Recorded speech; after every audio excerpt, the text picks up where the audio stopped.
Salam, hər birinizi xoş gördük. Əziz müəllimlər və abituriyentlər, mən Şəlalə İbrahimova. Sizin ekranda gördüyünüz suallar isə bugün Dövlət İmtahan Mərkəzi tərəfindən təşkil olunan blok imtahanının suallarıdır. Mən başa düşürəm ki, blok imtahanının suallarını digər tərəf müqabilləri müəllimlər artıq veriblər, lakin bu mənim hazırladığım, bugün üçün hazırladığım ikinci videodur.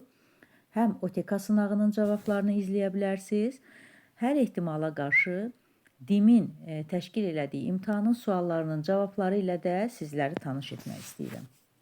Gəlin suallara baxaq və onların izahı barədə öz fikirlərimi sizinlə bölüşüm. Hər hansı bir sual barədə fikirləriniz, yaxud məsələlərin fərqli yolla həlli sizdə varsa, başqa cür düşünürsünüzsə, öz fikirlərinizi bizimlə bölüşə bilərsiniz. Beləliklə, gəlin biz də suallara başlayaq. Bütün hansı mülahizələr səhvdir deyir? Bütün xordallarda ürəyə rast gəlinir. Bütün xordallar deyəndə neştərçi də bunların içərisindədir və onun ürəyi yoxdur. Ona görə mən düşünürəm ki, bir nömrəli sualın cavabı səhvdir. Xanı balığında cüt üzgəçlərinin sayı tək üzgəçlərin sayına bərabərdir fikri doğrudur. Çünki xanı balığın tək üzgəçləri 4, cüt üzgəçləri də 4-dür. Göl qurbağasının ontogenez zamanı əvvəlcə arxa ətraflar, sonra ön ətraflar əmələ gəlir fikri doğrudur. Biz səhv axtarırıq. Həm zolaqlı kərtənkələ, həm də göl qurbağasının beyinciyində şırın və qırışlara rast gəlinir. Bu fikir doğru deyil. Çünki göl qurbağası və zolaqlı kərtənkələnin beyin yarımkürələrində qırışlar yoxdur. Beyin yarımkürələrində qırışlar olan məməlilərdir, beyinciyində qırışlar olansa quşlardır. Zolaqlı kərtənkələnin ön ətraf qurşağındakı sümüklərin sayı 6, göl qurbağasının çiyin qurşağındakı sümüklərin sayından azdır. Doğrudur. Biz nə axtarırıq? Səhv axtarırıqsa, A bəndi 1 və 4 səhvdir.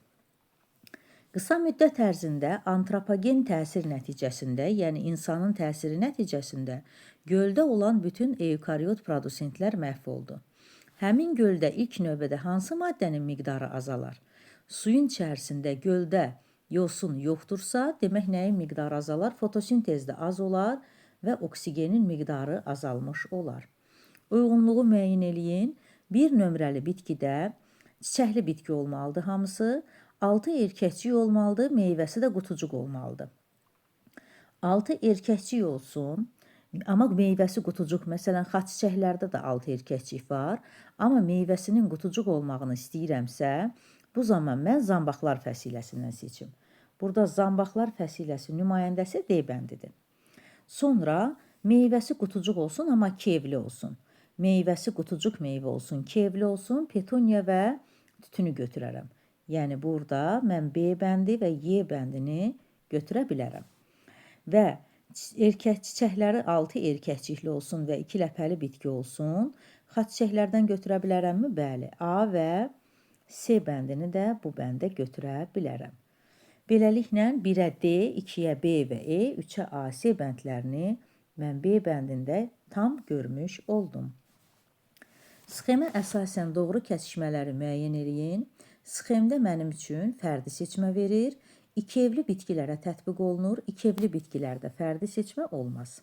Saf xətlərin alınması üçün tətbiq eləyə bilərəmmi? Bəli. Bitkinin öz-özünə tozlanması zamanı saf xətlərin alınmasında istifadə olunur. 2 cinsli çiçəkli bitkilərə tətbiq eləyə bilərəmmi? Bəli. Adətən 2 cinsli çiçəkli bitkilər 2 cinsli olduqlarına görə biz burada 2 cinsli çiçəklərə, bəli, öz-özünə tozlanacaqda həm erkəkciyi var, həm də dişiciyi. Resesiv mutasiyaların üzə çıxma ehtimalı azalır deyir. Əslində, fərdi seçmədə resesiv mutasiyaların üzə çıxma ehtimalı artır. Burada isə azalır verir, səhvdir. Beləliklə 2 və 3 bəndini seçmiş oldum. C bəndi məqsədə uyğundur. İnsanda irsi xəstəliklər hansı hüceyrələrlə nəslə ötürülür? Cinsi hüceyrələrlə nəsildən nəslə ötürülür. Çünki mayalanmada nə iştirak edir? Somatik hüceyrələr deyil, cinsiyyət hüceyrələri iştirak edir. Baxırıq, bədən temperaturunun, görürəm ki, bir nömrəli heyvanın bədən temperaturu nədir? Ətraf mühitdən asılı olaraq arta bilir. Lakin 2 və 3 nömrəli heyvanların bədən temperaturu isə sabitdir. 2-nin bədən temperaturu 3-dən çox olduğuna görə mən 2-yə quş, 3-ə isə məməli yaza bilərəm. Bəli, 1 nədir? Balıqdır. C qurbağadır. D də sürünən də ola bilər. Burada ara kəsmə tam görünmür kserokopiyada. İstəyir ara kəsmə olsun, olmasın. 3 kameralı ürəklərin bədən temperaturu ətraf mühitdən asılıdır. Ona görə mən bura A, C və D bəndlərini yazıram. İkinciyə quş yazmışam. Nə üçün quş? Çünki baxın məməlidən yüksəkdir. 42 dərəcə quşdadır, 36.6, 37 dərəcə məməlidədir. Quşa nəyi aid eləyərəm? Baxın, B bəndini quşa aid eləyərəm. Çünki ön beyin yarımkürələrində qırışlar yoxdur, beyinciyində isə qırışlar var. 3-ə məməli və E bəndini isə 3-ə aid eləyə bilərəm. Beləliklə mən nə aid elədim? 1-ə A, B, C, D olsun. A bəndi mənim cavabıma uyğundur. Buğdanın dən meyvəsində qida maddələri endospermlə rüşeymə birbaşa nə vasitəsilə? Bu tipli məsələləri biz eləmişik və ləpə yarpağı götürürük və formalaşmış nüvəsi olmayan canlılara aiddir, yəni bakteriyalara nə aiddir? Parazit formaları intoksikasyon səbəb olan maddələr ifraz edir. Bəli, parazit bakteriyalar zərərli maddələr ifraz eləyə bilər, amma aid olmayan deyir. Hüceyrəsində demək, nüvəsi olmayan, bakteriyalara aid olan can istəyir. Aid olmayan deyil, nüvəsi olmayan canlılara aid fikir istəyir. Biri doğru götürə bilərik. Hüceyrəsində membransız orqanoidlərə rast gəlinmir. Səhvdir. Bəzi hallarda antibiotika davamlı formalar meydana gəlir. Düzdür. Əlbəttə, bakteriyal xəstəliklərə bəzən antibiotiki uzun müddət qəbul eləyəndə və yaxud da ki, digər preparatları qəbul eləyəndə həmin maddələrə davamlı bakteriya formaları yaranır. Bir çoxlarının patogenliyi epitel hüceyrələrinə daxil olmaqla əlaqədardır. Doğrudur, doğru fikirdir. Bütün parazit növlərinin xarici membranın səthi strukturlarının tərkibi eynidir. Baxın, qram mənfi və qram müsbət bakteriyalarının xarici qılafının tam-tamına eynisi deyil. Ona görə mən düşünürəm ki, burada 1, 3 və 4 bəndləri daha doğrudur. İnsanda görmə siniri gözün hansı qişasından başlanğıc götürür? Torlu qişadan və onun çıxdığı yer necə adlanır? Görmə sinirinin çıxdığı yer kör ləkə adlanır. Kör ləkə həm cavab olaraq B-də var, həm C-də var, həm də Y bəndində var. Deməli, görmə sinirinin də başlanğıc götürər. Hardan başlanğıc götürər? İşıq şüalarını sərbəst buraxan hissədən. Xeyr, bu buynuz qişadır. B bəndi doğru deyil. Göz almasını qanla təchiz edən hissədən. Xeyr, bu damarlı qişadır. Amma işıq şüalarını sinir impulslarına çevirən hissədən başlanğıc götürə bilərmi? Bəli, başlanğıc götürə bilər. Çünki orada reseptorlar var. Onlar işıq şüalarını sinir impulslarına çevirəcəklər. Növbəti bəndə baxırıq. Biz artıq demək, nədən? Dim sınaqlarından, dim toplusundan bu tipli sualı bilirik və bilirik ki, təbii seçmə formasıdır. 0 nöqtəsindən N nöqtəsinə gəlib hərəkət verici seçmədir. Hərəkət verici seçmə haqqında doğru fikirləri yazaq. Populyasiya üçün səciyyəvi olan əlamətin orta göstəricisine malik olan fərdlər kənar edilir, düz deyir. Çünki yeni əlamətlər saxlanılır. Arasında böyük oxşarlıq müşahidə olunur, xeyr, fərqlər müşahidə olunur. Xarici mühitdən dəyişməsi ilə yeni əlamətlər əmələ gəlir, bəli. Az və ya çox dərəcədə sabit şərait deyirsə, bu stabilləşdiricidir. İri sənaye rayonlarında kəpənəyin tünd rəngli formalarının açıq formaları sıxışdırması, bəli, hərəkət verici seçmədir. Fırtına zamanı İngiltərədə uzun və qısa qanatlı sərçələrin məhv olması, orta qanatlıların salamat qalması fikri. Bu fikri stabilləşdirici seçmədir. 1-3-5 bəndini seçmiş oldum. İnsanın ağciyər qovuqçuqlarında qazlar mübadiləsi zamanı hansı baş verməz? Oksigenin difuziya yolu ilə qan plazmasına keçməsi. Oksigen difuziya yolu ilə insanın qan plazmasına yol, eritrositlərə daxil olar. Bəs qan plazması ilə nə daşınar? Qan plazması ilə daşınar adətən karbon qazı, bikarbonatlar. Beləliklə, A bəndi doğru deyil. Şəkildə diploid hüceyrəli, diploid çiçəkli bitkidə rüşeym hissəsi təsvir olunmuşdur.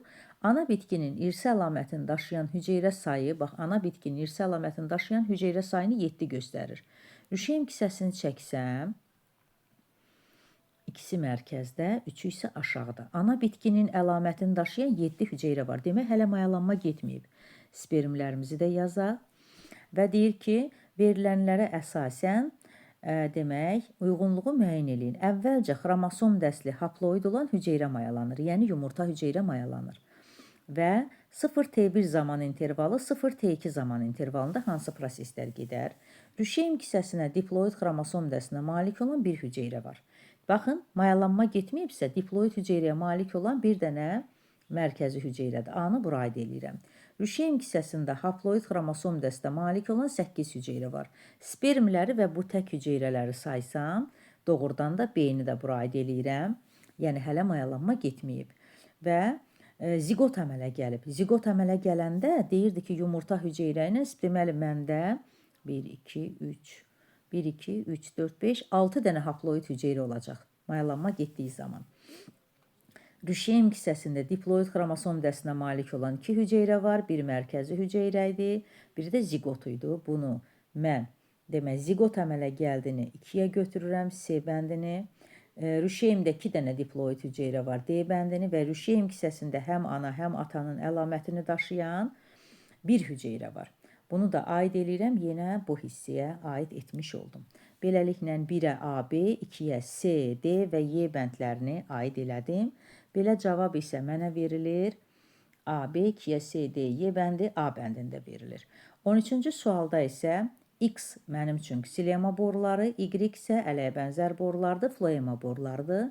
Bunlar üçün ortaq cəhət istəyirsə, məsələn, floemada mövcuddurmu, hüceyrələri ölüdürmü? Birinin hüceyrələri öldü, digərləri canlı, amma yarpaq damarlarının içərisinə hər ikisi daxildir. Sxemə əsasən doğru kəsişmələri müəyyən eləyin. Qaraciyər sorusunun əsas sahibi manti boşluğuna malikdir. Qaramal ya da insan manti boşluğuna daxil deyil. Əsas sahib ikinci siqnal sisteminə malikdirmi? Əgər insan gölməçədən su içərsə, əsas sahib ola bilər. Aralıq sahibin bədəninə daxil olan sürfə, yəni kirpikli sürfə, bilavasitə əsas sahibin bədənində əmələ gəlir. Doğru deyil. Su ona toxunduğu zaman ətraf mühitdə əmələ gəlir.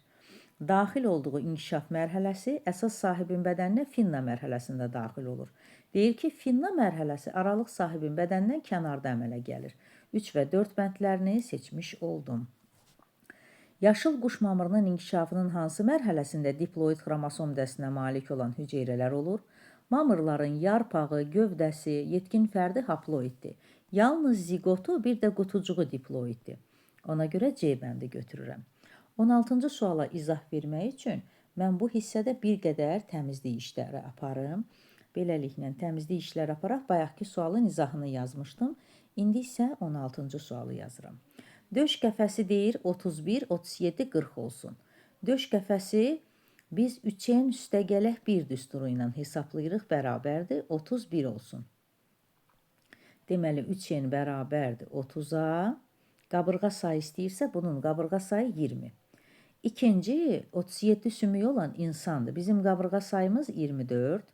Üçüncü 40 sümüyü olan şimpanzedir, qarilladır. Onun qabırğa sayı da 13 döş fəqərəsi olduğuna görə 26.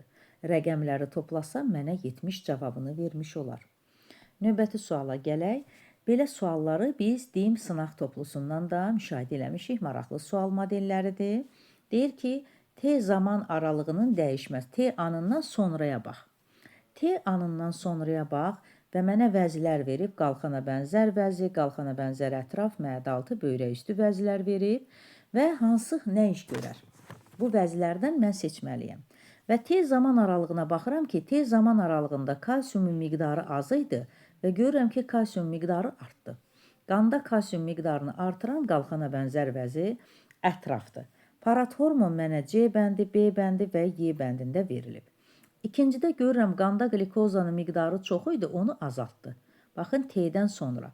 Azaldırsa mən bunu insulin götürəcəm. Beləliklə, C bəndində insulin verib, yenə də qlikagona baxaq. Glikagon qaraciyərdə glikogenin miqdarını azaldarmı? Baxın, çox idi, azaltdı, bəli. Glikogen qaraciyərdə, glikagon, üzr istəyirəm, glikagon qaraciyərdə glikogenin miqdarını azaldar. 18-ci suala keçirik. Xaçlı hörümçək, kələm kəpənəyi. Birinci dərəcəli konsument isə hörümçək həşərat yeyir. O birinci dərəcəli konsument olmaz. Kələm kəpənəyinin yetkin forması və yaxud da ki, tırtılı olsun, o yarpaq yeyər. Birinci dərəcəli kitab şəkilli ağciyərlər hörümçəkdədir. Düzünə inkişaf hörümçəkdədir və inkişafında tam çevrilmə kəpənəkdədir. Çünki 4 inkişaf mərhələsi var. İfrazat sistemi həzm sistemi ilə əlaqədardır. Hər iki heyvanın malpighi boruları olduğuna görə 5-i ortaya yazacağım. Və boru şəkilli ürəyə malikdir. 6-nı da yenə ortaya yazacağım. Beləliklə 2, 3, 5, 6, 2, 3, 1, 2, 3 aid olsun. 2, 3 aid olsun 1-ə. 3-ə də 5, 6 D bəndi cavabımıza uyğundur. F ilə işarə olunan dişi bitki homogametdir. Dişi bitki homogamet isə dişi XX-dir, erkək XY-dir. Beləliklə, endosperm hüceyrəsi cinsiyyət xromosomları XXX-dir. Deməli, endosperm hüceyrəsində bu bitkinin toxumundan əmələ gələn bitki hansı olar? 3 dənə X var və burada Y əlaməti yoxdur. Düşünürəm ki, 3 dənə X varsa, bu yalnız dişinin əlamətini daşıyar. Çünki Y əlaməti heç yoxdur. Bu zaman mən yalnız dişi seçərəm. Harda erkək var, onları seçmərəm. Düşünürəm, yenə Y bəndini seçmiş olsam, yalnız 4-ü seçməm doğru olar. Onu da vurğulayım ki, mənim heç bir sınağım hazır etalon üzərindən çəkilmir. Əgər hər hansı bir uyğunsuzluq olarsa, siz doğru düşündüyünüz fikri şərh bölməsində mənim üçün qeyd edin, zəhmət olmasın. 20-ci suala gəldik, çatdıq. 20-ci sualda DNT-dən DNT, burada DNT-nin ikiləşməsi təsvir olunur. DNT-dən məlumat RNT-si transkripsiya təsvir olunur. Transkripsiyadan isə zülal sintezi transilyasiya. Sxemə əsasən X, Y, Z prosesində hansı ifadə yanlışdır deyir. Beləliklə, X-da baş verən dəyişikliklər mutasiya səbəb ola bilər. Bəli, X DNT ikiləşdiyi zaman hər hansı bir nukleotiddə bir problem olarsa və yaxud da ki, başqa cür nukleotidlə əvəz olunarsa mutasiyalar əmələ gəlir. Amma mən yanlış axtarıram da. Z-də polipeptid rabitə sayı artır. Zülal sintezi olduğuna görə doğrudur. Hər üç prosesdə biopolimer əmələ gəlir. Doğrudur, çünki DNT, məlumat RNT-si, zülal biopolimer sayılır. Hər üç prosesdə dezoksiribozanın sayı azalır deyə bilmərik. Baxın, X-da DNT-nin miqdarı artır. DNT-nin miqdarı artırsa, onun karbohidratı olan dezoksiribozanın da miqdarı artır. Y-də, yəni transkripsiyada 5 növ azotlu əsas, 8 növ nukleotid iştirak edə bilərmi? Doğru fikirdir. Yanlış olaraq seçirəm D bəndini. 21-ci suala baxırıq. 21-ci sualda bu hissəni təmizlik işləri aparaq və 21-ci sualla davam eləyək. Sağlam insanın həzm kanalında baş verən prosesdir. Görürəm ki, yağ molekullardır. Biz artıq 10-cu sinifdən bu şəkillə tanışıq. Yağ molekulu ödün təsirindən xırda molekullara parçalanıb. Bu mexaniki həzmdir də qaraciyər ödün təsirindən. Qaraciyərdə X. Y isə lipaza fermentini buraxırsa məadaltı vəzidir. Burada isə monomerlərə qədər parçalanır. Ödün təsiri ilə yağ kimyəvi həzmə uğrayır prosesi səhvdir. Hər iki proses həzm kanalının eyni şöbəsində. Bəli, qaraciyər və məadaltı vəzin axarı 12 barmaq bağırsaq açılır. X və Y axarlara malik vəzilərdir, doğrudur. B prosesi A prosesindən fərqli olaraq həzm kanalının bütün şöbələrində gedir. Yağların parçalanması, məsələn, ağız boşluğunda getməz. Ona görə doğru deyil. A prosesi X orqanında, yəni demək, yağların mexaniki həzmi deyir qaraciyərdə, yağların kimyəvi həzmi deyir məadaltı vəzidə gedir, səhvdir. Hamısı 12 barmaq bağırsaqda gedir. 2 və 3-ü işarələdim, B bəndi. İnsan skeletində dik gəzməklə əlaqədar deyil. Nə? Bu suallar çox işlənib, buna çox vaxt itirməyək. Əlbəttə ki, kəllənin beyin şöbəsinin böyük olması dik gəzməklə yox, onun beyninin inkişafı, nitq qabiliyyəti, bax, bunlar kəllənin beyin şöbəsini inkişaf elətdirir. Sağlam qadın orqanizmdə 28 günlük aybaşı siklini nəzərə alaraq C bölünsün A çıxaq B ifadəsini hesablayın. Gəlin, baxaq.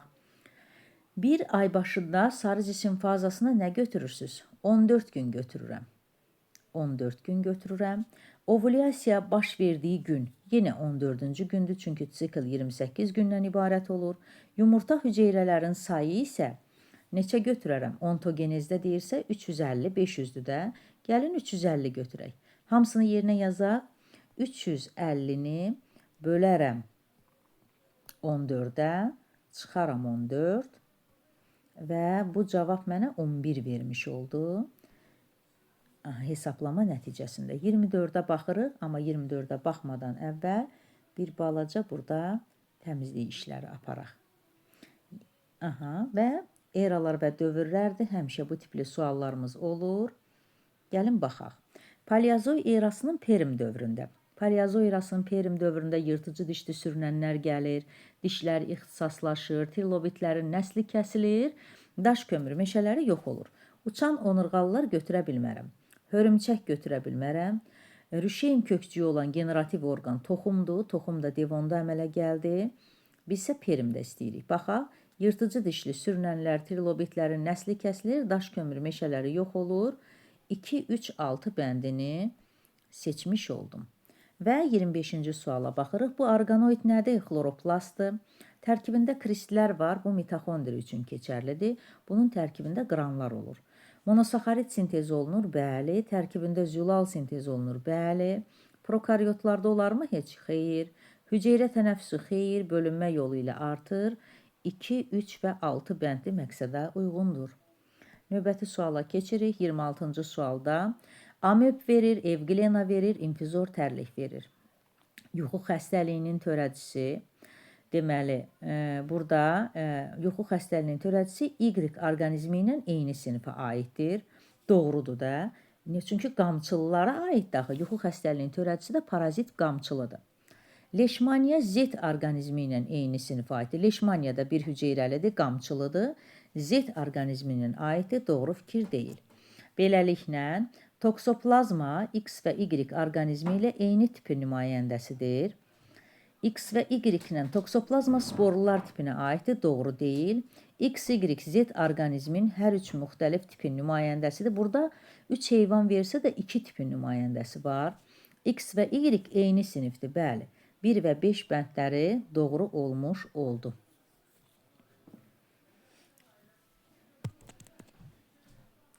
Gəlin 27-ci suala baxaq. 27-ci sualda deyir ki, 27-ci sualda parapteklərdir.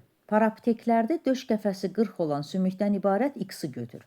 Paraptek, hippon, orangutan, dirioptekdir. Əgər X 40 sümükdən ibarətsə, onda mən bunu hippon götürüm, Y-i orangutan, gorilla, avstraloptek, Z-ə isə şimpanze götürüm.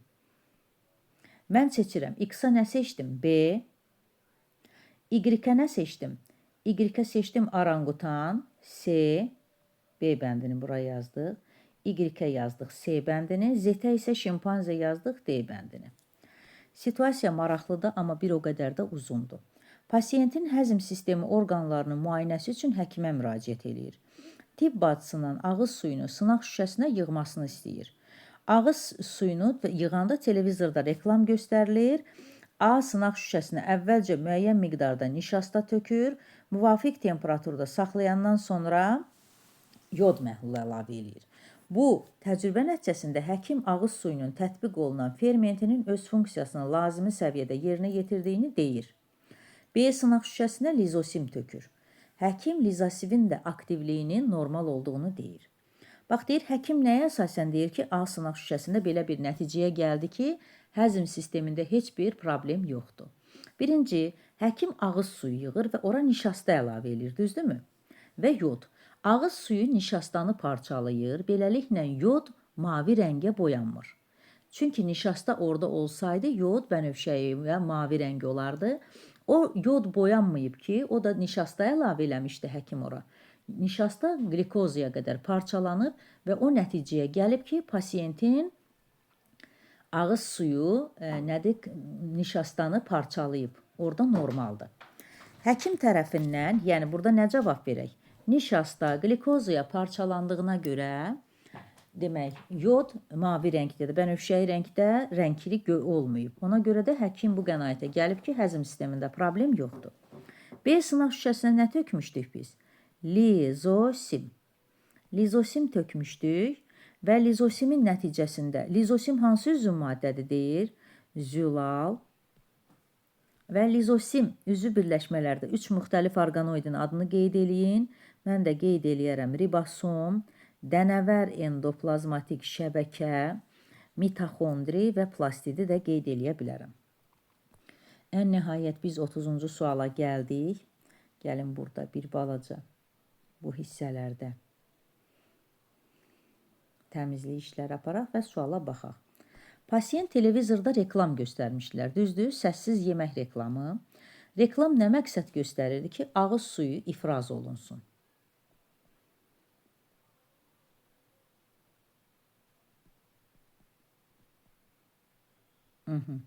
Bu bir. Bunda refleksin hansı qrupudur? Əgər görərək ağız suyu ifraz olunursa, bu şərtidir. Və üçüncüdə, pasiyentdə müayinə olunan orqanlar sistemi ağızdır, ağız suyu fermentləri, orqanlar sistemi istəyirsə həzm orqanları sistemidir. Baş-beyin şöbəsi həzm orqanlarını uzun sov beyin tənzimləyir. Hansı rəqəmlə göstərilir? 4 rəqəmi ilə göstərilir.